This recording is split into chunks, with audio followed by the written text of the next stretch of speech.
Hi and welcome to Legal Us. In this channel, I make law related videos. So, our topic is prohibition of use of dominant position, which is provided under Section 4 of the Competition Act 2002. तो आज का हमारा topic है prohibition of abuse of dominant position. तो ये हम topic करेंगे, पर उसके पहले we should know that what is dominant position.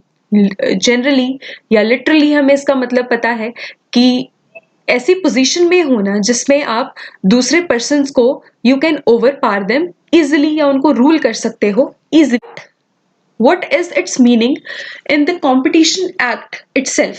So dominant position इसका जो meaning है वो provided है explanation में इसी ही सेक्शन की which is the section number 4 और इसका जो मीनिंग है उन्होंने ये प्रोवाइड किया है कॉम्पिटिशन एक्ट में कि ऐसी पोजीशन में होना. वैसे उन्होंने ये डोमिनेंट पोजीशन को डिस्क्राइब किया है in terms of the strength कि उसकी स्ट्रेंथ कितनी है. जो एंटरप्राइज है, जो पर्सन है या जो ग्रुप है वो डोमिनेंट पोजीशन में है अगर, तो उसकी स्ट्रेंथ इतनी होनी चाहिए कि कॉम्पिटिटर्स हैं या कंज्यूमर्स हैं या जो मार्केट है उसको अपने फेवर में इजिली कर सके और वो जो इंडिपेंडेंटली ऑपरेट भी कर सके in spite of competitive forces prevailing in the market. चाहे कितनी भी कंपेटिटिव फोर्सेस हों तब भी वो अपने आप को सरवाइव कर सके इंडिपेंडेंटली, वो भी इजिली दूसरों को डोमिनेट करते हुए. सो अगर कोई एंटरप्राइज या कोई ग्रुप इस पोजीशन में है तो वो होगी उसकी डोमिनेंट पोजीशन.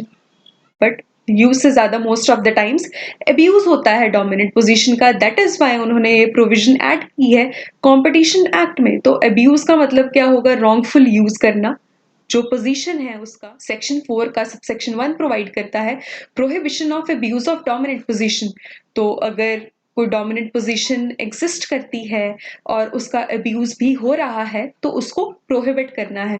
अब इस डोमिनेंट पोजीशन के अब्यूज को प्रोहिबिट करने के लिए, रोकने के लिए आइडेंटिफिकेशन शुड बी देयर कि ये जो डोमिनेंट पोजीशन का अब्यूज हो रहा है वो कहाँ एग्जिस्ट कर रहा है. तो उसके लिए सेक्शन 4 के सबसेक्शन 2 में ये प्रोविजन प्रोवाइडेड है कि उसकी आइडेंटिफिकेशन कैसे हो सकती है. क्योंकि अगर किसी एक्ट को पनिश करना है पहले उसका होना जरूरी है, होने के बाद उसका आइडेंटिफिकेशन जरूरी है कि ये हो भी रहा है और ये कैसे हो रहा है. सबसेक्शन में 5 पॉइंट्स प्रोवाइडेड हैं कि कैसे कैसे अब्यूज होता है डोमिनेंट पोजीशन का.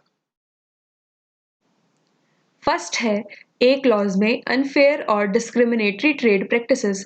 अब it is clear from the name कि अनफेयर मींस जो फेयर नहीं है, जो जस्ट नहीं है, जो जस्टिस के अगेंस्ट है. और डिस्क्रिमिनेटरी मींस भेदभाव वाली ऐसी कोई ट्रेड प्रैक्टिसेस करना जो अनफेयर हो और डिस्क्रिमिनेटरी हो.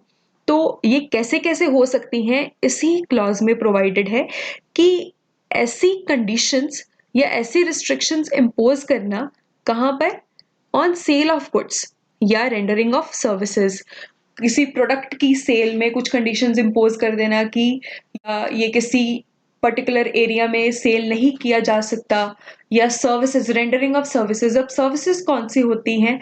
जो पब्लिक सर्विसेज हैं, फॉर एग्जाम्पल जो इलेक्ट्रिसिटी है, इंटरनेट सर्विसेज हैं, ये होती हैं. या गैस सर्विसेज हैं, ये हैं सर्विसेज, प्रोविजन फॉर सर्विसेज कि ये इस एरिया में इतनी नहीं हो सकती है, इस एरिया में आपने नहीं इसको सेल करना है या इस एरिया में करना है. और सेकंड है कि अगर कुछ ऐसे प्राइसेस इंपोज कर दिए जाएं किसी सर्विस की या किसी गुड्स की सेल पर, ऐसे प्राइसेस इंपोज कर दिए जाएं जो कि अनफेयर हो, डिस्क्रिमिनेटरी हो, है एक प्रीडेटरी प्राइस भी इम्पोज कर दिया जाता है. ये जो टर्म है predatory price, we will discuss it later. या कुछ डिस्क्रिमिनेटरी और अनफेयर प्राइसेस इम्पोज कर दिए जाते हैं गुड्स की सेल पर या सर्विसेज की प्रोविजंस पर, तो वो भी क्या है? अनफेयर ट्रेड प्रैक्टिसेस है और ये क्या है? Abuse of dominant position.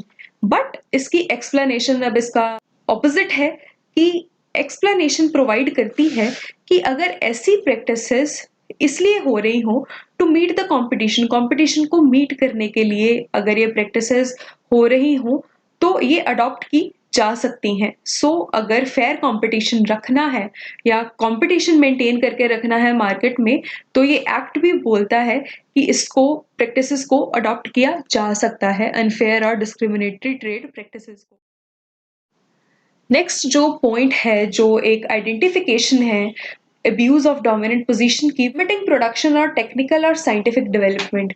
अब ये जो क्लॉज में प्रोवाइडेड है कि अगर कोई एंटरप्राइज जो कि डोमिनेंट पोजीशन में है, अगर वो ऐसी लिमिटेशंस या रिस्ट्रिक्शंस इम्पोज कर देती है जिससे क्या है, वो प्रोडक्शन को अफेक्ट कर रही है किसी पर्टिकुलर एरिया में, या अफेक्ट कर रही है जनरली ऑफ द गुड्स और द सर्विसेज, तो वो भी क्या होगी, एक अब्यूजिव यूज होगा। सेकेंड है टेक्निकल और साइंटिफिक डेवलपमेंट।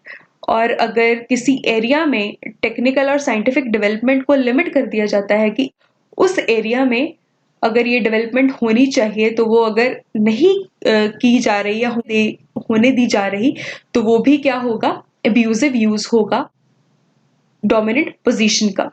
और ये भी क्या है, इसको भी प्रोहिबिट करना जरूरी है और करना चाहिए according to the act. Third point है हमारे पास denial of access to the market. ये सी क्लॉज में प्रोवाइडेड है। इसके अकॉर्डिंग क्या है कि अब्यूजिव यूज तब भी होता है डोमिनेंट पोजीशन का जब कुछ ऐसी प्रैक्टिसेस की जाती हैं enterprise in the dominant position कि या सेलर्स को या कंज्यूमर्स को डिनाई कर दिया जाता है किसी मार्केट के एक्सेस से, उनको उस मार्केट को यूज करने से या वहां गुड्स डिस्पोज ऑफ करने से उनको डिनाई कर दिया जाता है, मना कर दिया जाता है, तो वो भी क्या है, abuse of the dominant position है। फोर्थ क्लॉज डी क्लॉज है इम्पोजिशन ऑफ सप्लीमेंट्री ऑब्लिगेशंस।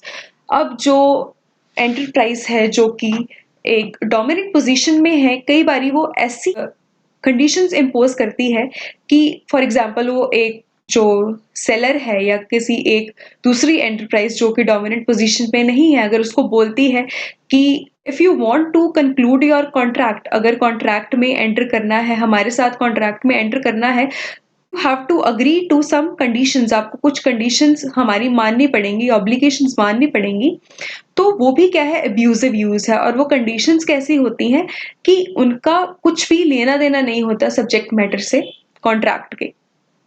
तो अगर ऐसी ऑब्लिगेशंस भी इंपोज की जाती हैं तो वो भी क्या है, अब्यूजिव यूज है डोमिनेंट पोजीशन का। अब आता है next and the last identification of the abusive use, which is protection of other markets, कि कुछ ऐसी practices है dominant enterprise in the dominant कि वो किसी एक मार्केट को प्रोटेक्ट करने के लिए दूसरी मार्केट्स के साथ डिस्क्रिमिनेटरी प्रैक्टिसेस में इंडल्ज हो जाती है, तो वो भी क्या है, अब्यूजिव यूज है डोमिनेंट पोजीशन का। मींस एक मार्केट को बचाने के लिए या एक मार्केट को फायदा पहुंचाने के लिए, बेनिफिट देने के लिए दूसरी मार्केट के साथ डिस्क्रिमिनेटरी बिहेवियर होना, तो वो भी क्या है, डोमिनेंट पोजीशन का अब्यूजिव यूज है। सो 5 clauses were the identification of abusive use of the dominant position. और ये क्या क्या थे, लेट अस रिवाइज। फर्स्ट था कि अनफेयर और डिस्क्रिमिनेटरी ट्रेड प्रैक्टिसेस होना।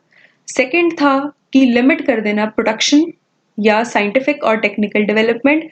थर्ड है कि किसी मार्केट के एक्सेस के लिए डिनाई कर देना, रोक देना। फोर्थ था कि सप्लीमेंट्री ऑब्लिगेशंस, कुछ ऐसी ऑब्लिगेशंस अटैच कर देना कॉन्ट्रैक्ट को कंक्लूड करने के लिए जो कि डिस्क्रिमिनेटरी हो। और फिफ्थ है प्रोटेक्शन ऑफ अदर मार्केट्स, कि दूसरी मार्केट्स को बचाने के लिए किसी दूसरी मार्केट के साथ डिस्क्रिमिनेटरी बिहेवियर होना। तो ये सारा क्या था, ये आइडेंटिफिकेशन। और इसकी डेफिनेशन भी प्रोवाइडेड है एक्सप्लेनेशन में, बी एक्सप्लेनेशन में। तो वो क्या है, प्रीडेटरी प्राइस वो होता है जो कि is less than the cost of production of the goods। जो प्रोडक्शन की कॉस्ट है गुड्स की, उससे जो कम प्राइस में अगर कोई चीज बेची जाती है तो वो होता है प्रीडेटरी प्राइस। अब प्रीडेटरी प्राइस रखती हैं अपने गुड्स का, प्रीडेटरी प्राइस वो इसलिए है कि कंपटीशन को रिड्यूस कर दिया जाए या बिल्कुल ही एलिमिनेट कर दिया जाए। या तो कंपटीशन कम हो जाता है बिल्कुल ही, या तो खत्म ही हो जाता है, क्योंकि नॉर्मली जो सेलर्स होते हैं वो अपने जो प्रोडक्ट्स को हैं वो कम प्राइसेस में, जो उनके कॉस्ट ऑफ प्रोडक्शन हो उससे तो कम बेचते नहीं है। फॉर एग्जाम्पल, एक कोई प्रोडक्ट है, उसकी जो कॉस्ट ऑफ प्रोडक्शन है वो 500 रुपीज है, और अगर वो जो एंटरप्राइज है या जो वो सेलर है वो उसको 300 रुपीज में बेचे, रिड्यूस कर रहा है या एलिमिनेट कर रहा है। अगर कंपटीशन को रिड्यूस करेगा तो नॉर्मली जो लोग हैं, जो कंज्यूमर्स हैं, उसके पास ज्यादा आएंगे। सो ये प्रेडेटरी प्राइस होता है। To, hope you all liked the video, and if you do so, don't forget to subscribe to the channel.